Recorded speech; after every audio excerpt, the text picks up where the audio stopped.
வணக்கம் அன்புள்ளங்களே, எங்கள் சன்ரைஸ் இந்தியா டிவி வீடியோக்கள் எல்லோருக்கும் உடனே சென்றடைய வேண்டும் என்பதற்காக உங்களிடம் ஒரு உதவி வேண்டி நிற்கின்றோம். முதலில் யூடியூபில் எங்கள் சேனலுக்கு வந்தவுடன் சப்ஸ்கிரைப் பண்ணுங்க.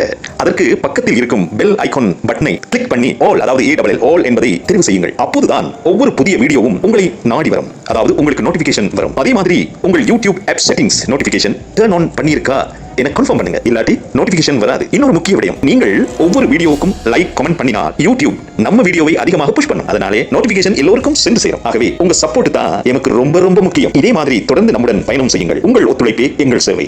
நன்றி. அன்பு நேயர்களே, இன்று ஞாயிற்றுக்கிழமை மாலை உலக பரப்பில் ஒரு மிகப்பெரிய இஷ்யூவான செய்தி ஒன்று அடிபட்டுக் கொண்டிருக்கின்றது. இது மேற்குலக நாடுகளில் இன்றைய செய்தியின் கவனத்தை ஈர்த்திருக்கின்றது.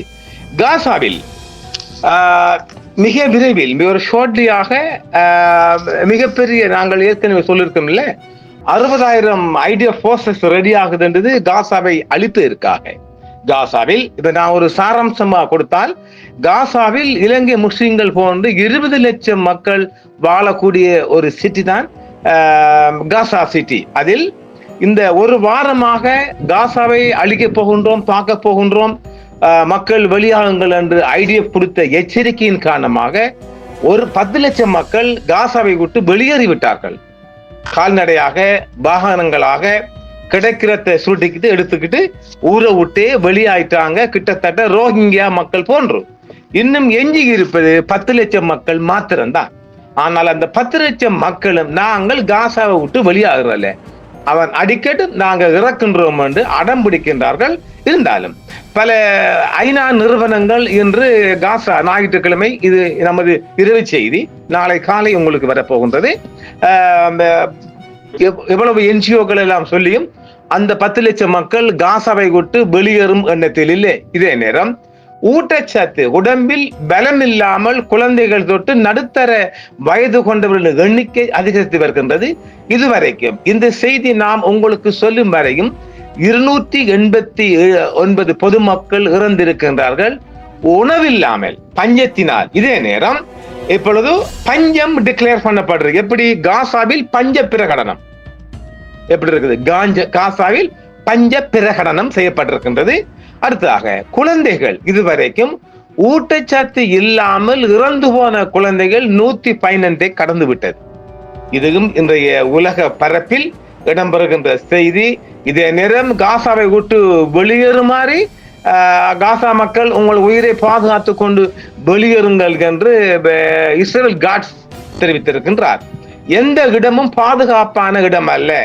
காசாவில் எந்த இடமும் பாதுகாப்பான இடம் அல்ல.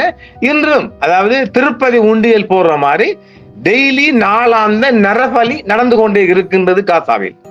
நான் செய்திதான் உங்களுடைய சாராம்சம். எந்த இடமும் பாதுகாப்பானது அல்ல. இஸ்ரேல் தாக்குதலை தொடர, அதாவது காசா மீது நாங்கள் தொடரத்தான் போவோம் என்று பெஞ்சமின் மாம்ஸ் ஒரு சவாலாக சொல்லிட்டார்.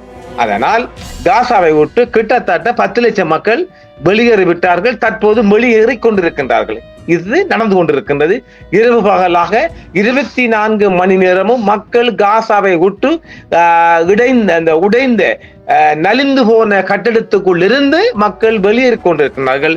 இதே நேரம் இடிபாடுகளுக்கு இடையிலும் மக்கள் புதைந்து கிடக்கின்றார்கள். அது கொஞ்சம் பேரை மீட்கலாம் போகலாம். இது ஒரு மிகப்பெரிய கொடூரமா தான்.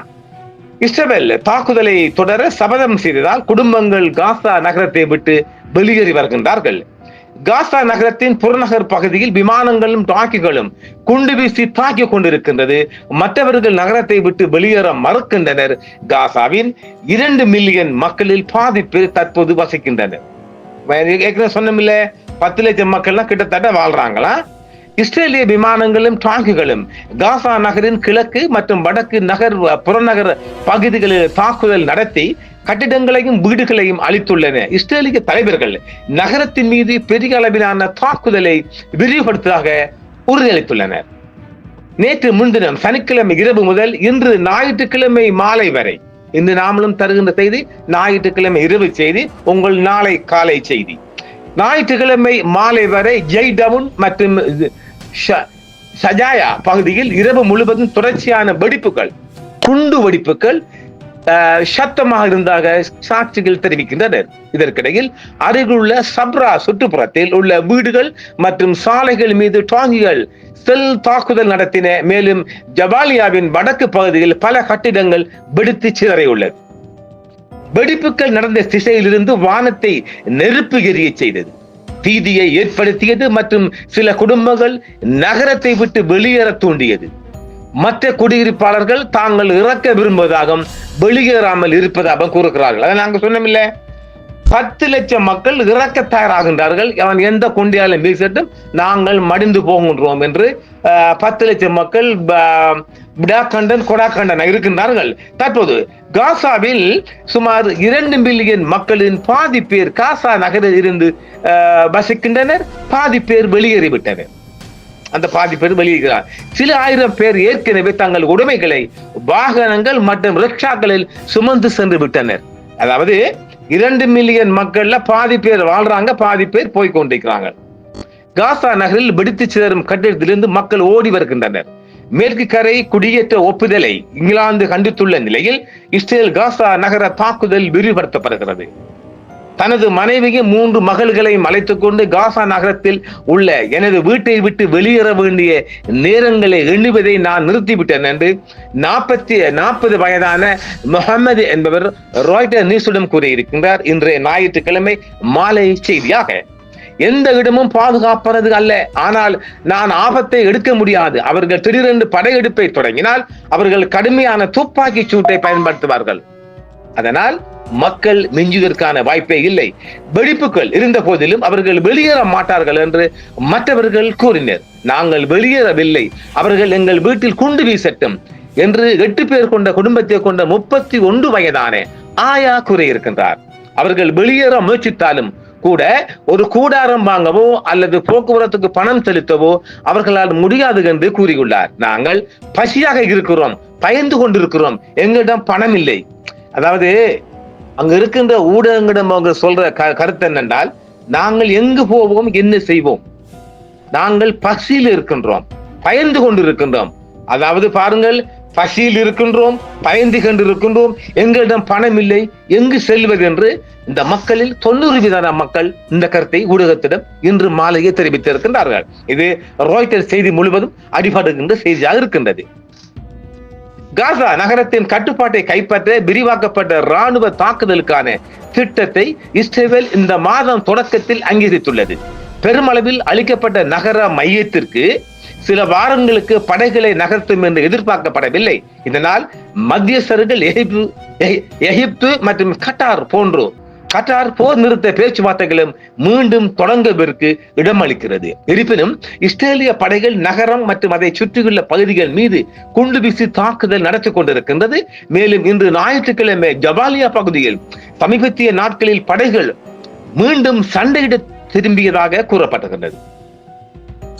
இஸ்ரேலின் பாதுகாப்பு அமைச்சர் இஸ்ரேல் காட்ஸ் இன்று ஞாயிற்றுக்கிழமை இந்த தாக்குதலை தொடர்வதாக உறுதியளித்துள்ளார். இது வெளிநாடுகளில் எச்சரிக்கையும் உள்நாட்டில் ஆட்சேபனைகளையும் எழுப்பியுள்ளது. வெள்ளிக்கிழமை நேற்று முன்தினம் ஹமாஸ் போராளிகள் இஸ்ரேல் நிபந்தனைகளின் பேரில் போரை முடிவுக்கு கொண்டு வந்து இன்னும் வைத்திருக்கும் அனைத்து பணைய கைதிகளையும் விடுவிக்க ஒப்புக்கொள்ளாவிட்டால் காசா நகரம் இடிக்கப்படும் என்று இஸ்ரேல் காட்ஸ் தெரிவித்திருக்கின்றார். ஆக இந்த 50 பணைய கைதியையும் விடுவிக்க வேண்டும் ஒரு நோக்கத்துக்காகத்தான் இந்த இறுக்கத்தை கொடுக்கிறான். அதாவது செத்து மடி, அதாவது புலிகளின் வார்த்தை ஒன்றைக்கு செய் அல்லது செத்து மடி என்று இது மாத்தி தா அல்லது செத்து மடி, 50 பணை கைதிகளையும் விடுவித்து கொடு அல்லது செத்து மடி என்று முழு மக்களுக்குமான ஒரு தண்டனை நான் சொல்லுவேன். ஹமாஸ் இன்று ஞாயிற்றுக்கிழமை ஒரு அறிக்கையில் காசா நகரத்தை கைப்பற்றும் இஸ்ரேலின் திட்டம் போர் நிறுத்தம் குறித்து அது தீவிரமாக இல்லை என்பதை காட்டுகிறது என்று கூறுகிறது. உண்மைதானே? போர் நிறுத்தம் என்று பேசிக்கொண்டு அவன் போரை நிறுத்த பேச்சுவார்த்தை என்ற போர்வையில, அதாவது இங்க தமிழ் தேசிய கூட்டமைப்பை அலரி மாளிகையில மைந்த மாம்சி எப்போதும் கூப்பிடுற பேச்சுவார்த்தை உண்டு, அங்க ஒன்றுமே கிடையாது, போற சோடிஸ் அடிக்கிற டீ குடிக்கிற வார அந்த மாதிரி இஸ்ரேல் என்ன சொல்லுது, பேச்சுவார்த்தை என்று பேசினாலும் கூட அவன் போர் புத்தியை காட்டிக்கொண்டே இருக்கிறான். வெள்ளிக்கிழமை ஹமாஸ் போராளிகள் இஸ்ரேலின் நிபந்தனைகளின் பேரில் போரை முடிவுக்கு கொண்டு வந்து இன்னும் வைத்திருக்கும் அனைத்து பணைய கைதிகளையும் விடுவிக்க ஒப்புக்கொள்ளாவிட்டால் காசா நகரம் இடிக்கப்படும் என்று இஸ்ரேல் காட்ஸ் கூறினார். இப்ப சரிதானே, 50 பணைய கைதியை கொடு, இல்லாட்டி உங்களை புல்லா எடுத்து தரமாட்டமாக்கும். அடி அடி. ஹமாஸ் இன்று ஞாயிற்றுக்கிழமை ஒரு அறிக்கையில் காசா நகரத்தை கைப்பற்றும் இஸ்ரேலின் திட்டம் போர் நிறுத்தம் குறித்து அது தீவிரமாக இல்லை என்பதை மீண்டும் இரண்டு சர்வதேச ஊடகங்களுக்கு தெரிவித்திருக்கிறார்கள். போர் நிறுத்த ஒப்பந்தம் பணைய கைதிகளை திருப்பி அனுப்புவதற்கான ஒரே வழி என்றும் இஸ்ரேலிய பிரதமர் பெஞ்சமின் நெத்தன்யாகு அவர்களின் உயிருக்கு பொறுப்பேற்க வேண்டும் என்றும் கூறுகிறது. ஐநா ஆதரவு நிபுணர்கள் வெள்ளிக்கிழமை காசாவின் மிகப்பெரிய நகரத்திலும் அதன் சுற்றியுள்ள பகுதிகளிலும் முற்றிலும் மனிதனால் உருவாக்கப்பட்ட பஞ்சம் ஏற்பட்டு வருவதாகவும் பேரழிவுக்குள்ளான பிரதேசத்தில் அதிகரித்து வரும் இறப்புகளை அச்சுறுத்தும் நிலைமைகளுக்கு மத்தியிலும் இது நிகழ்ந்து வருவதாகவும் அறிவித்துள்ளார். இந்த பஞ்சம் முற்றிலும் மனிதனால் உருவாக்கப்பட்டது, அதை நிறுத்தி மாற்றியமைக்க முடியும் என்று ஒருங்கிணைந்த உணவு பாதுகாப்பு கட்ட வகைப்பாடு IPC அறிவித்துள்ளது. விவாதத்திற்கும் தயக்கத்திற்கும் நேரம் கடந்து விட்டது. பட்டினி நிலவுகிறது, வேகமாக பரவி வருகிறது. காசா பகுதியில் உள்ள அனைவரையும் மனிதாபிமான உதவி சென்றடைய அனுமதிக்கும் வகையில் போர் நிறுத்தம் அமுல்படுத்தப்படாவிட்டால் அத்தியாவசிய உணவுப் பொருட்கள் மற்றும் அடிப்படை சுகாதாரம், ஊட்டச்சத்து மற்றும் சுகாதாரம் மற்றும் நீர் சேவைகள் உடனடியாக மீட்டெடுக்கப்படாவிட்டால் தவிர்க்கக்கூடிய இறப்புகள் அதிவேகமாக அதிகரிக்கும்.